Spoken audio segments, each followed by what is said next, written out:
Habang tumatagal ako sa mundong ibabaw at habang tumatanda ako, nare-realize ko na hindi pala happiness ang totoong meaning ng buhay. Na what if ang totoong meaning ng buhay ay experience? Experiencing different emotions na lahat pala ng nangyayari sa atin, lahat ng emotions na nafe-feel natin ay package deal yan para mas ma-appreciate mong life. Anger, happiness, joy, excitement, disappointments, lahat ng yon ay part pala ng totoong meaning ng buhay.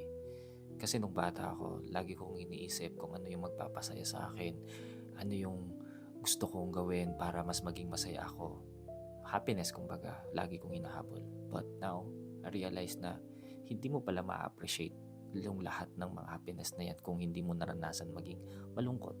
Hindi mo ma-appreciate ang tulog kung hindi mo na-experience mapuyat. Hindi mo ma-appreciate yung busog kung hindi ka nagutom. Hindi mo ma-appreciate ang pahinga kapag hindi ka nakaranas ng pagod.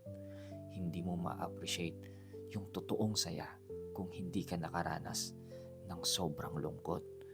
So lahat pala ng yun, part ng buhay. Wala lang, naisip ko lang bigla. Share ko lang.